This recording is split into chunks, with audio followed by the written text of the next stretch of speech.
Today I have the honor to talk again to Jennifer Temple. And Jennifer, we met several times last years. It's good to have you back in the show again, this time on distance. Next time, hopefully, again at the show floor again. And you are the Chief Communication Officer at HPE. And in times of this uncertainty, it's even a more important role, I think, as communication is crucial. And HPE has always been a source for good and helping the community. And I think it's in your DNA, it's in HPE's DNA. So what steps is HPE taking now during these very uncertain times? Well, thank you for having me, Ronald. And yes, this is a situation like no other. I find it hard to believe that we've weathered it the way we all have, but it's testing us in ways that we could have never imagined. It's requiring extraordinary leadership and, absolutely, to your point, communication has perhaps never been more important. I have been tremendously proud that being a force for good is part of our DNA, as you say. And because it's so embedded in our culture and in our beliefs at HPE, it has been really helpful for us to rise to the occasion and deliver for our customers and our partners and our team members. So we truly are a force for good. We're activating around the globe and helping wherever we can. And that stems from this passion and this belief that we can be the force for good. You've seen that come through in a variety of ways, from the way that we have communicated and from the tech and the support that we've offered our customers and our partners through this. But probably the piece that I'm particularly proud of is the way that we have put our team members first and have really ensured that they're safe and that they have the resources that they need to continue to do their job so that they can be the force for good for their communities. Very good.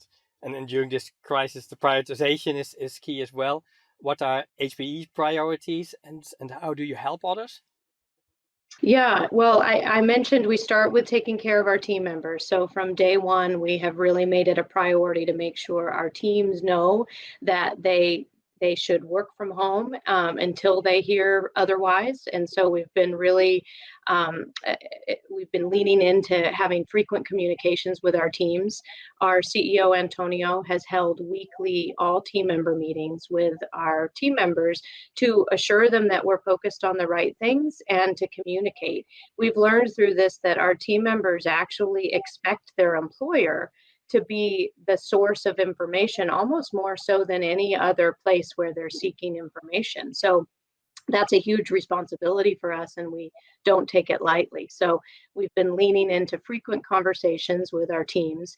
We established a framework very early on where we talk about assessing the situation, addressing what we can control, and then adapting to help the world emerge from the pandemic. So we come to that framework every time we're in front of our teams. Beyond our teams, we've absolutely leaned into providing networking equipment, to providing donations in kind, to making sure our high performance compute technology is available to help solve both cures, research for cures, as well as propel other laboratories the way that only that kind of computing can be used. So we've leaned in with our technology, with our donations, with our teams, with truly our hearts and minds, and it's been a proud moment.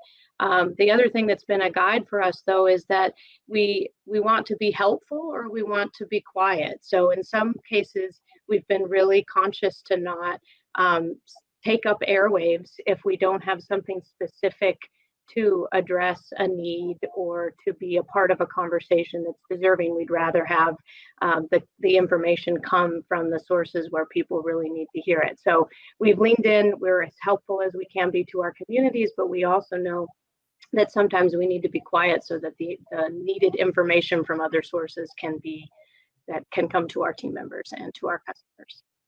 I think you set with HP a great example, but maybe you have also some tips for other organizations who are able to help as well.